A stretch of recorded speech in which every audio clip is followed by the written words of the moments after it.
오늘은 로마서 3장, 4장, 5장 11절까지 쭉 보기로 신약의 속죄소에 대한 그런 개념, 신약의 속죄소라는 좀 주제로 이제 좀 나누겠습니다. 3장에 먼저 한번 3장 25절에 보게 되면은 예수를 하나님이 그의 피로서 믿음으로 말미암는 화목제물로 세우셨으니 이는 하나님께서 길이 참으시는 중에 전에 지은 죄를 간과하심으로 자기의 의로우심을 나타내려 하심이니 곧 이때 자기의 의로우심을 나타내서 자기도 의로우시며 또한 예수 믿는 자를 의롭다 하려 하십니다. 이게 이제 그의 피로, 하나님이 그의 아들의 피로서 믿음으로 말미암는 화목제물. 그 화목제물은 이제 속죄소입니다. 믿음으로 말미암는 속죄소로 세우셨다는 그런 거죠. 원어적으로는 헬라 원어적으로는 그의 아들의 피로서 믿음으로 말미암는 속죄소로 세우셨다. 구약의 속죄소는 이제 뭐 우리가 잘 아시는 것처럼 이제 성전 안에 또 성막 안에 이제 있었지만은 신약의 속죄소는 이제 믿음이 이제 속죄소죠. 주님 자신이 이제 속죄소인데 오늘은 좀 속죄소 구약에서 이제 우리가 말하고 있는 속죄소에 그런 이제 들어가는 방법과 절차 레위 16장에 기록되어 있는데 그런 부분 좀 나누고 그럼 신약의 속죄소는 또 어떠한 속죄소인가 금방 이제 간단히 말씀드렸지만은 이제 신약 속죄소에 대한 부분들 그럼 신약의 속죄소와 이제 구약의 속죄소의 차이가 무엇인가 이러한 부분들과 이제 속죄를 통한 아브라함과 다윗에 있던 사례가 4장 나오는데 이와 같은 부분들 좀 나누면서 이 속죄소를 통한 영원한 속죄의 그런 부분들을 좀 살펴보도록 하겠습니다. 이 속죄소라는 것은 영어로는 이제 mercy seat, 시언자죠, 시언자, 은혜의 자리죠, 은혜의 자리. 그래서 속죄소에서 이제 구약에서는 1년에 1차 대속죄일에 욤키푸르라고 그러죠. 욤키푸르.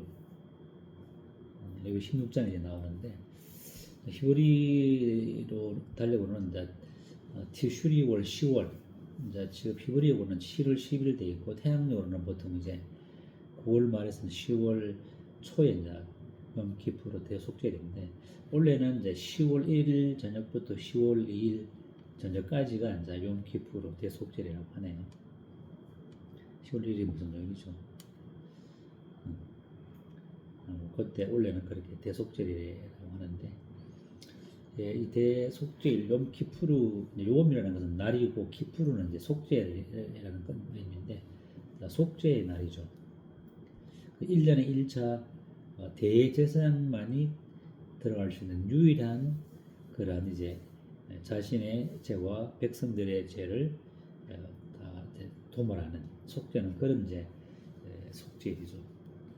그래서 이제 레위 16장 쭉 보게 되지면은 이제 준비 단계에서 이제 대사장이 목욕을 하고 세마포 옷을 입죠. 레위 16장 4절인데 여기에는 이제 이 대사장의 그런 화려한 옷을 입지 않고 세마포 옷만 입는 것이죠.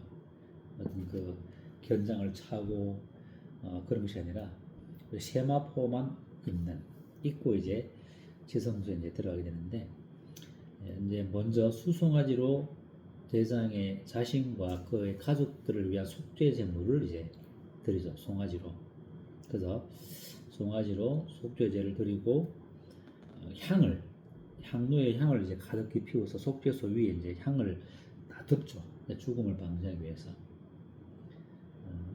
향을 가득 피워서 속죄소에 향을 가득 피우고 그 다음에 이제 수송아지 피로 속죄소 위에와 시온자죠. 속죄소 위에와 앞에 7번 자기를 위해서 수송아지 피를 속죄소 위에와 속죄소 앞에 7번 이제 뿌립니다. 그 다음에 이제 또 이제 그 염소의 피, 염소의 피를 받아서 백성의 죄를 위해서 동일하게 속죄소 위에와 속죄소 앞에 7번을 뿌리는 것이죠. 그래서 자기 제상의 죄와 백성의 죄를 위해서 제사장은 수송아지가, 백성은 염소가 피를 속죄소 위에와 바로 죄가 속하여지는 그 위에와 그 앞에 7번 뿌리는 것이죠. 그리고 이제 이 한 마리 다시 이제 백성을 위해서 다시 이제 그 두 마리 중에 한 마리는 속죄의 피로 제단에 드리지만 또 한 마리의 이 염소는 이제 아사셀 염소를 가지고 죄를 전가받은 이 아사셀 염소가 광야로 이제 보내지는 죄가 제거되는 것을 상징하는 거죠. 뿌려진 염소의 피와 함께 또 한 마리의 염소는 광야로 보내지는 아사셀 염소가 이제 광야로 보내짐으로 죄가 제거되는 것을 이제 하게 되시고 그 다음 단계는 이제 다시 이제 자기의 죄와 백성의 죄가 다 이렇게 속죄되어지고 아사셀 염소가 보내진 다음에 이제 번제 대제사장들과 백성을 위한 번제가 되죠. 번제는 완전 헌신이죠. 그래서 헌신을 위한 번제가 이제 다음 단계로 7번째 들으시고 마지막으로 이제 다시 제사장이 옷을 다시 빨고 목욕을 한 다음에 진영에 들어가므로 이제 대속죄일의 그 절차와 과정이 끝나게 되는 되게 이제 뭐 과정이 보기에는 복잡하고 많은 것 같죠. 그래서 이 거룩한 가운데 속죄의 제사를 속죄소 위에 피를 7번 뿌리고 앞에도 뿌리고 위에도 뿌리고 그리고 이제 아사셀의 염소가 광야로 보내짐으로 이제 어떤 죄에 대한 제거를 상징적으로 보여주는 이와 같은 구약의 속죄 제사 대속죄에 이렇게 드려지는 속죄 제사가 이제 욤키푸르 그런 대속죄의 날이죠. 신약의 이제 신약 속죄소는 오늘 금방 25절에 읽은 것처럼 25절에 보게 되면은 다시 한번 예수를 하나님이 그의 피로서 믿음으로 말미암는 속죄소로 세우시고 이제 신약의 속죄소는 주님 자신이죠. 주님 자신이 속죄소입니다. 속죄소. 주님 자신이 속죄소가 되고 그 속죄소 위에 자신의 피를 뿌린 거죠. 속죄 제물로 그 신약의 자신의 시온자 위에 자신의 피를 흘리심으로 믿음으로 말미암는 화목 제물로 세운 거죠. 구약 시대는 이제 실물적인 그런 모세를 통해서 속죄소를 만들었지만은 신약 시대는 이제 믿음으로 속죄소가 세워진 것이죠. 그 믿음의 속죄소가 주님이고 믿음의 속죄소 위에 자신의 그 속죄소 위에 자신의 거룩한 호먹고 점없는 보배로운 피를 뿌림으로 7번, 뭐 7번이라고 온전히 뿌린 거죠. 주님은 뭐 7번이 아니라 구약에 자신의 피가 온전히 이제 물이 나올 때까지 다 그 위에 속죄소 위에 믿음의 속죄소 위에 뿌려진 거죠. 흘려진 것이죠. 쏟아진 거죠. 뿌린 것이 아니라 쏟아진 거죠. 남김없이 그 속죄소 위에 거룩한 하나님의 아들의 피가 뿌려짐으로 어떤 이례적이고 단회적이고 양심의 죄를 생각나는 것과 같은 구약적인 속죄소의 제사가 아니라 영원히 양심의 거리낌이 없도록 영원히 단번에 우리의 죄를 그 믿음의 속죄소 위에 자신의 피를 뿌림으로 영원한 속죄를 단번에 이루심으로 다시는 죄를 위해서 제사 드릴 것이 없을 정도로 온전하게 자신을 드리신 그 주님의 속죄소. 히브리서 이제 10장 계속 그렇게 말씀하고 있죠. 한 번으로 영원한 속죄를 단번에 이루시는 구약의 속죄소와 신약의 예수 그리스도의 믿음의 속죄소와는 이렇게 차이가 나는 거죠. 그렇기 때문에 이와 같은 주님의 이 속죄소에서 화목제물로 드리심으로 이제 25절 중간에 보게 되면은 하나님께서 길이 참으시는 중에 전에 치은 죄를 이제 간구하심으로 간구했다는 것은 이제 지나쳐가다, 무시하다 그런 뜻이죠. 구약 시대 제사들은 일시적으로 덮어놓은 그런 그 제사를 덮는 죄, 속죄하는 제사 아니라 덮는 죄, 덮는 덮어놓으셨다가 예수님의 그 신약의 속죄소에서 자신의 피를 흘리심으로 이제 영원히 이제 덮어놓았던 죄들이 일시에 이제 제거되어지는 이와 같은 이제 역사가 일어난 것이죠.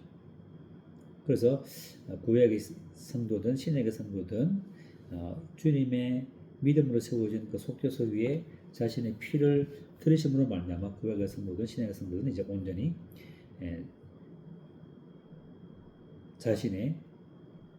자기의 하나님의 의로우심을 이제 나타내신 것이죠. 그래서 예수님의 그 속죄소 위에 자신의 피를 들이심으로 하나님의 의를 이제 완전히 이제 나타내고 또 이제 자기도 자기의 의로우심을 26절에 곧 이때에 십자가의 그 주님 자신이 시온자가 되시고 속죄소가 되셔서 피를 뿌리심으로 죄를 정결케 한 일을 완성하심으로 그때에 하나님도 자기의 의로우심을 나타내서 또 자기도 의로우시고 또 또한 예수 믿는 자들을 의롭게 하십니다.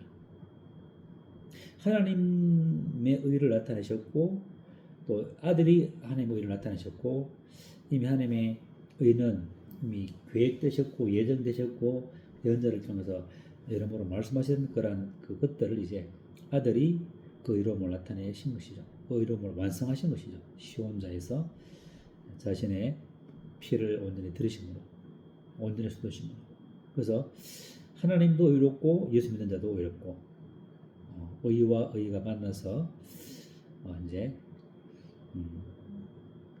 더 이상 정죄할 것이 없는 그런 완전한 의로 이제 하시는 의롭다 하시는 믿는 자를 예수를 믿는 자를 의롭다 하게 하시는 구약의 이런 그 속죄수의 양생 그 피해 제사도 짐승의 피해 제사도 죄를 속한다면은 유례적이지만은 물론 양심의 그 모든 죄를 깨끗이 하시는 영원한 속죄는 아니지만은 그렇다면 호목고 정없는 자기의 피를 믿음의 속죄소 위에 드린 그 아들의 피가 온전히 이렇게 깨끗게 할 수 없겠느냐 히브리서 말씀에 그런 이제 질문하고 있죠. 그래서 로마서 1장 17절에 우리가 계속 보고 있는 것은 로마서 1장 17절에 한번 보시면은 복음에 하는 것이 나타나서 믿음으로 믿음에 이르게 하나니 오직 의인은 믿음으로 말미암아 살리라 한 가지인데 이것은 하나님의 복음에는 하나님의 의가 나타나죠.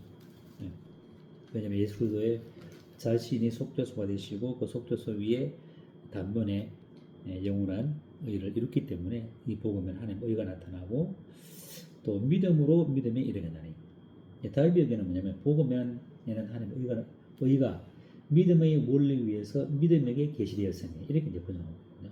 하나님의 의는 믿음의 원리 위에서 믿음에게 계시되는 그 믿음을 통해서 우리가 믿음이 계시되어지는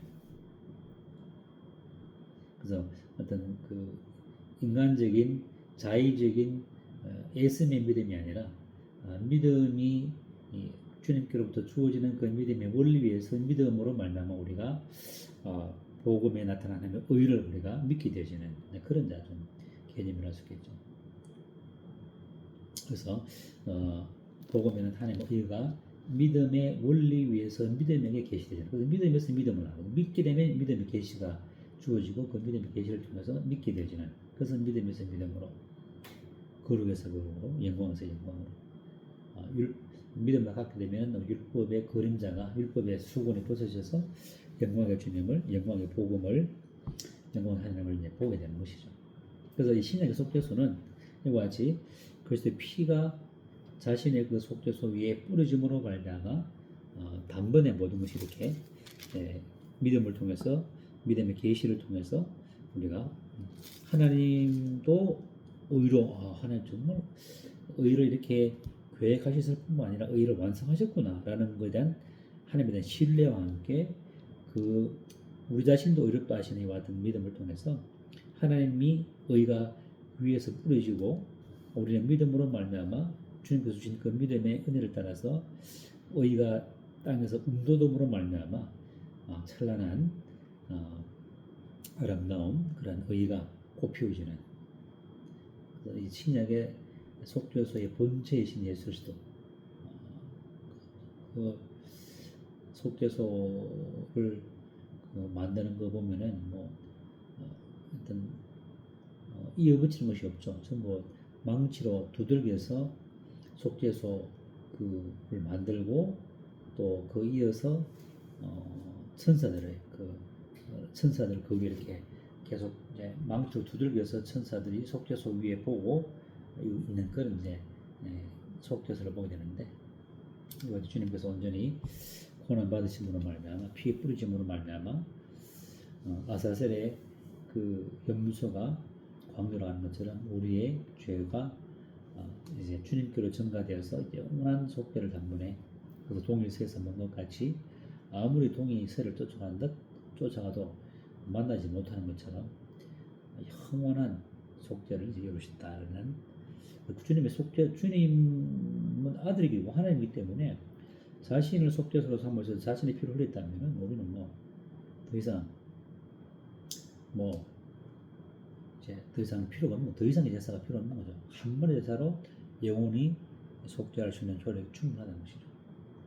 그래서 구약의 제사는 죄를 덮어주는 이례적이고 단회적이지만은 신약의 그리스도의 제사는 완전히 양심에 끄리낌 없도록 단번에 이제 해결하셨다.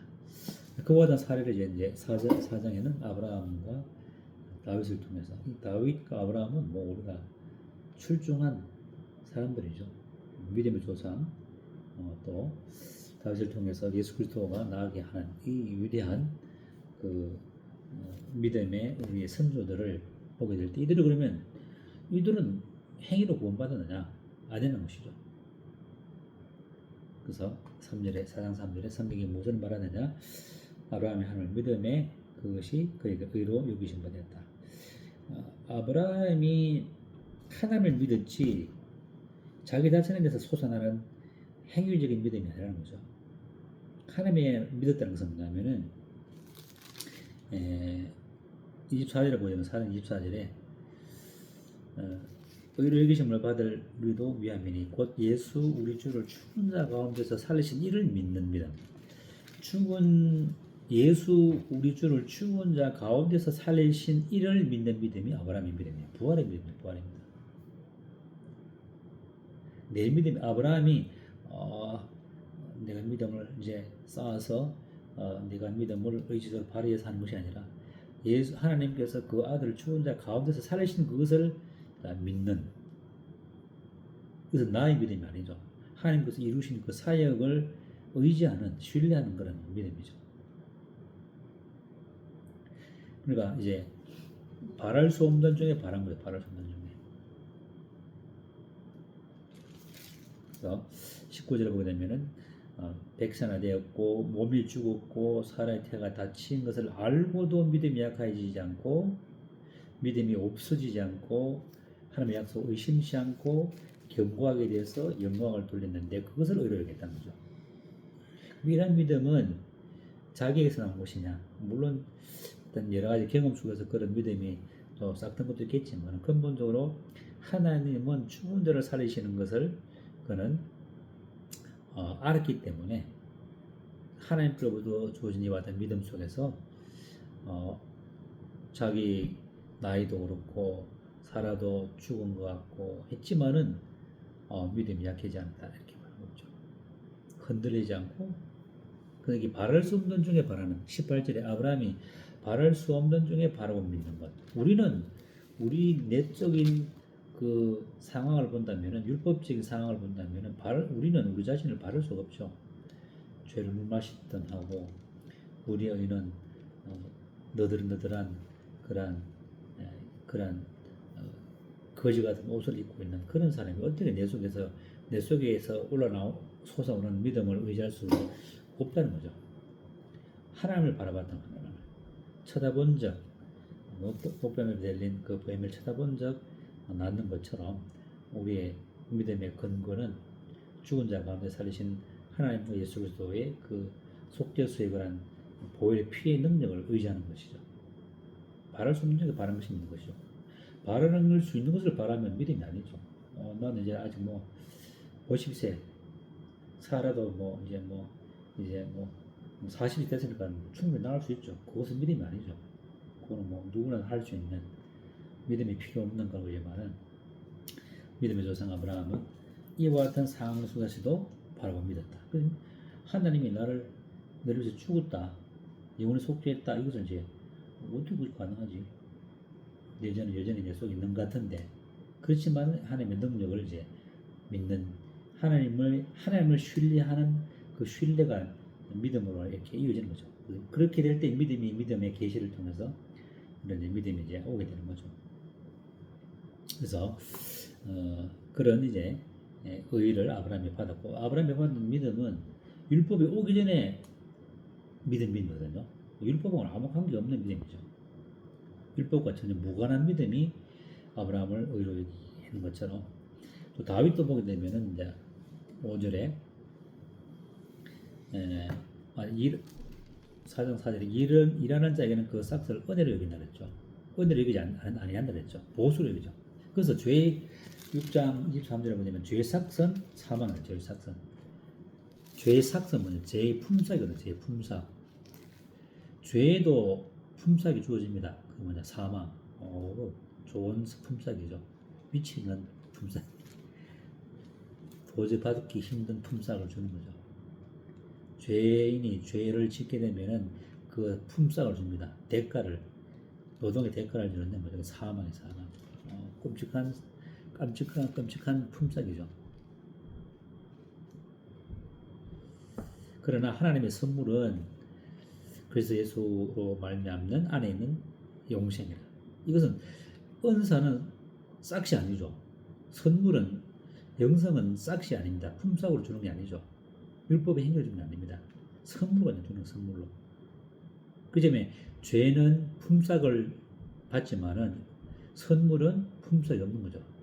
전적인 주님의 은혜로 우리가 받은 거기 때문에 선물로 받는 선물. 그 영성은 선물로 받는 거고, 구원도 선물로 받는 거죠. 그러다가 뭔가 자기 행위를 좀 얹히려 하는 생각을 가진다면 그거는 이제 선물이 되지 않고 품삯이 돼서 사망이 되게 되는 그런 이제 문제가 생기는 거죠. 그래서 다시 이제 4장 4절에 보게 되면은 품삯으로 보수를 여기죠. 일하는 사람에게는.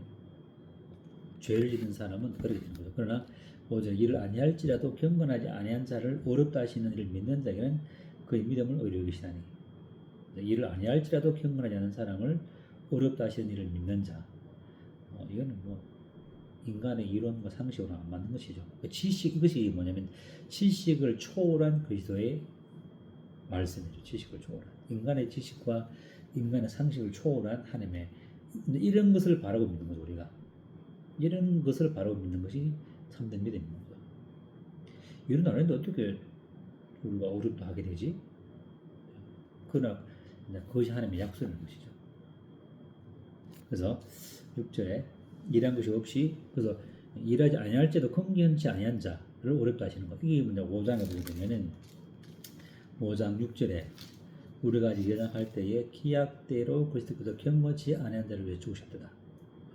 경건치 않은 자를 위해서 죽으셨기 때문에, 속죄수에서 자신을 흘렸기 때문에 우리를 어렵다 할 수 있는, 하나님도 어렵고 그것을 믿는 자를 어렵다 할 수 있는 근거라 이미 마련된 거죠. 근거가 우리 행위가 아니라.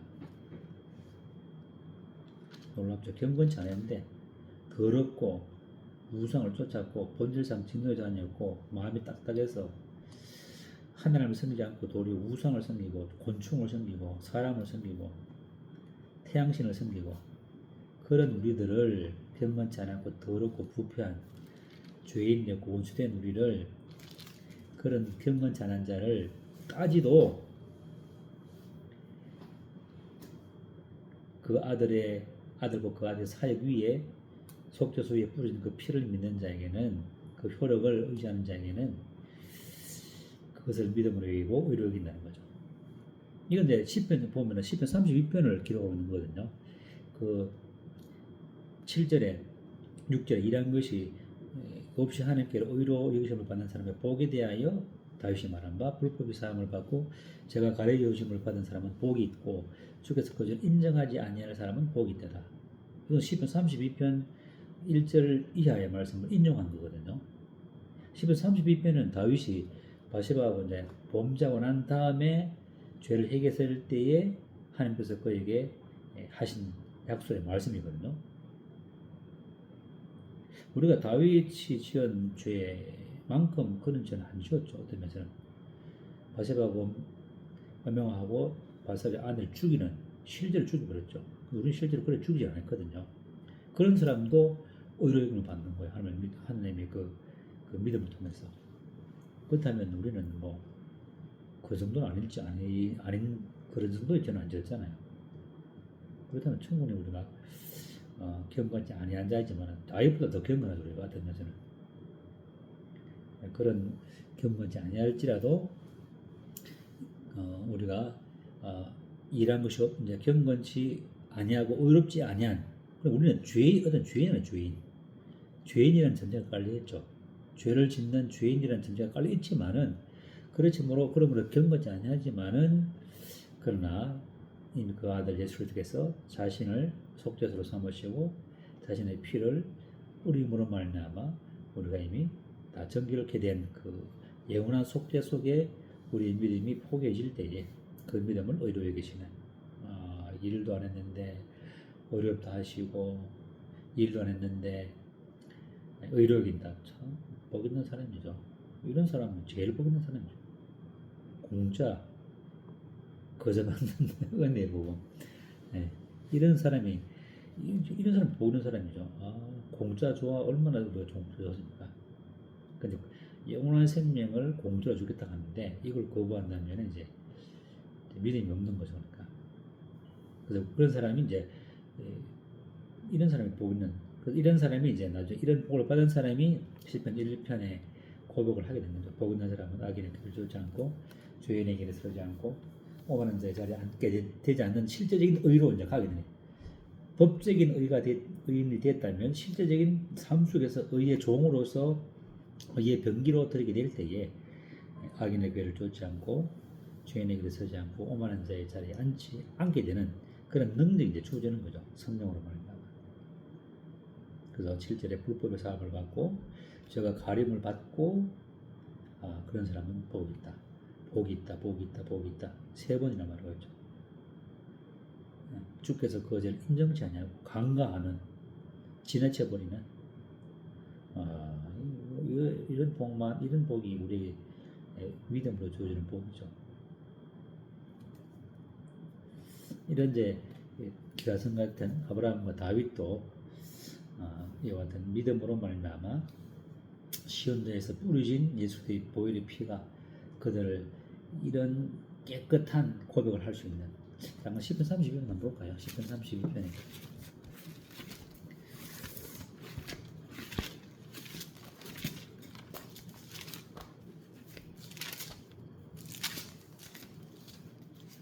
시편 32편 1절에 보게 되면 허물의 사함을 받고 자신의 죄가 가려진 자는 복이 있도다. 마음에 간사함이 없고 여호와께 정죄를 당하지 않은 자는 복이 있도다.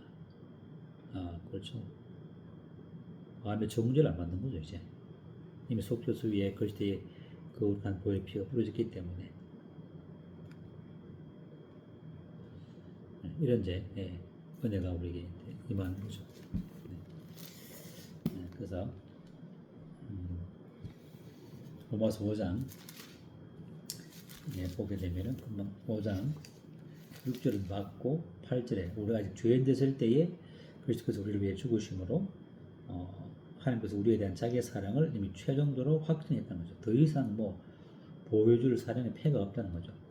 모든 사랑을 다 쏟아부은 거죠. 십자가 위에서 아들의 죽으심을 통해서 죄인 된 우리를 위해서 평범치 않은 자를 위해서 10절에 우리가 원수됐을 때에 그 아들 죽으심으로 말미암아 하나님과 화목하게 됐다 이렇게 말하죠.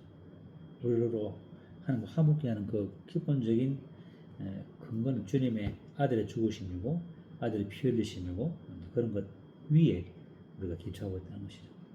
내게서는 자의적인 믿음이 아니라 그리스도께서 그리스도가 어떤 분이고 그분이 하신 그 사역이 얼마나 위대한가에 대한 그것을 바라보는 것, 그게 이제 믿음인 거죠. 그래서 오늘은 신앙, 이 속죄소는 누가 바로 무엇이 싫다, 시원자, 은혜의 자리죠. 은혜. 속죄소는 은혜, 죄를 속하는, 영혼의 속죄를 속하는 은혜, 시원자가 우리에게 항상 우리 마음에 있는 거죠. 그 믿음의 속죄소 위에 자신의 피로 온전하게 그게 하는. 그러므로 구약의 성도든 신약의 성도든 믿음의 근거에서 우리가 담대하게 당당하게 나아감을 얻는 것이죠. 그래서 오늘도 속죄소에 대한 내용들을 좀 교제했습니다. 이상 말씀을 마치겠습니다.